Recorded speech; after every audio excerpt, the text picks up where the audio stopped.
Salut les libellules, conseil fraîcheur contre la chaleur. J'espère que vous vous portez bien. J'ai pas eu le temps et pris le temps de vous le faire avant. On est encore dans la période canicule et je vous rappelle, si vous ne connaissez pas ces astuces, celles qui, en tout cas, moi, me font du bien.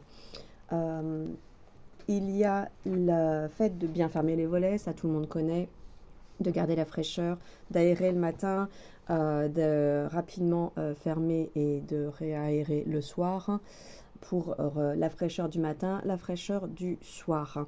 Vous pouvez pendant la nuit, si vous avez vraiment trop chaud, vous mouiller un pareo, une serviette très légère, vous l'essorez, vous la posez sur vous.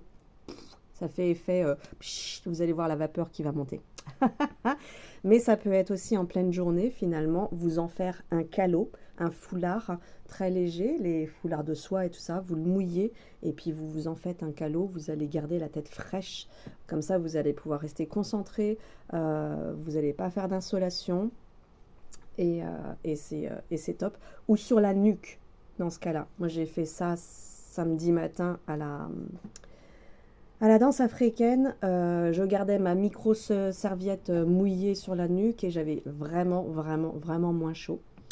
Euh, Évitez de boire glacé, ça sert à rien, votre corps va faire un effet justement. Donc tempéré ou chaud, parce que vous avez chaud. Alors évitez le brûlant peut-être, mais rappelez-vous, dans le désert, ils boivent du thé. C'est pas pour rien, c'est pour hydrater, mais ne pas avoir d'effet où le corps va devoir pousser pour ramener de la température interne. On est à 37 degrés normalement à l'intérieur, hein, je vous le rappelle. Donc, essayez au maximum de boire tempéré, mais de boire régulièrement.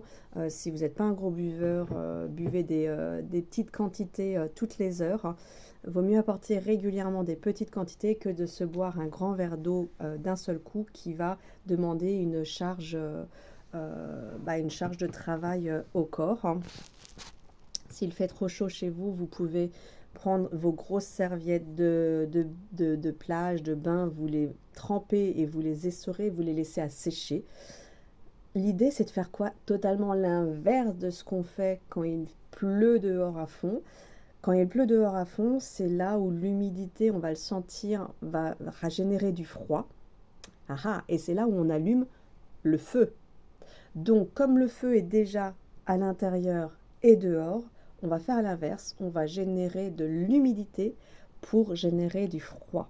Donc, mouillez, vous prenez un vapeau et vous hydratez bien vos rideaux. Ça va faire de l'humidité. Il y a mieux, mais au moins ça fait baisser de 2-3 degrés et 2-3 degrés, vous sentez la différence. Pareil, si c'est compliqué et que vous n'avez pas de rideau, et ben, ça peut être effectivement ces serviettes de bain que vous trempez, que vous esserez au maximum. Mettez une autre serviette au sol pour pouvoir attraper le plus ou des bassines. Et rien que ça va faire des différences. Et à chaque fois, je retchatche. Les ventilateurs, bien sûr, évitez de les mettre en direct sur la peau, sinon vous allez avoir froid. Vous les fixez plutôt vers le mur, que ça fasse du mouvement. Maintenant, des fois, ça brasse trop d'air chaud. Donc, l'astuce de plus, une serviette, un chiffon. Je l'avais fait quand j'étais secrétaire médicale et on sentait la différence dans la salle d'attente. On avait beaucoup de personnes âgées et de bébés, donc pour moi, en plus de pour ma pomme, c'était vraiment nécessaire pour la patientèle euh, fragile. Du coup, un ventilateur, un chiffon que vous trempez, vous essorez à minimum et que vous épinglez. Vous prenez des pinces à linge, vous épinglez sur l'arrière en fait, vous faites tomber sur la partie qui envoie l'air et vous l'épinglez sur l'arrière. Ça va venir soulever, mais ça va créer ce truc d'humidité et ça marche vraiment avec bien sûr le minimum de portes et de fenêtres ouvertes. Euh, Sachant que dans une salle d'attente qui donnait en plein sur la rue, on arrivait quand même à bien faire baisser et avec un seul ventilateur de mémoire, on arrivait à quand même bien faire baisser la température par rapport à des jours où on n'avait rien fait. Donc voilà, n'hésitez pas, les ventilateurs et cette petite astuce. Je recheckais à l'intérieur, mais en fait, c'est vraiment les plus grosses astuces que je connais. N'hésitez pas aussi à manger des légumes et des fruits très hydratants, comme le concombre, qui possède beaucoup d'eau. Voilà, essayez de privilégier des aliments qui vous fournissent de l'hydratation. Je ne vais pas tous vous les citer, mais je pense tout de suite au concombre. Ça peut être du watermelon, de la pastèque, les trucs vers lesquels on a déjà envie d'aller. Je pense au concombre parce que du coup, il y a ce côté, c'est pas du sucre, mais peut-être que vous avez besoin de sucre pour répondre à ça. Voilà les grosses astuces vraiment qui me servent. Vous pouvez bien hydrater si vous ne pouvez pas avoir le foulard. Ça peut être un beau foulard, vous faites à l'ancienne, vous savez, les foulards un peu... vous allez faire 16e, hein, mais c'est pas grave. L'idée, c'est de se rafraîchir. Foulard, petit nœud, il est mouillé, vous allez sentir et vous allez devoir le remouiller régulièrement, tout comme celui qui est sur le ventilateur. Mais vous avez, généralement, on a eau, gratitude, de l'eau à disposition très facilement en général. Et des fois, il ne faut pas l'hydrater des masses non plus, rien que pour sentir. Vous pouvez hydrater derrière les oreilles, d'où le fait de la nuque, toute la nuque arrière. Ce serait bien que j'aille faire couper mes tifs parce que là, du coup, j'ai trop d'épaisseur et ça tient chaud. Bien sûr, vous faire couper les cheveux aussi.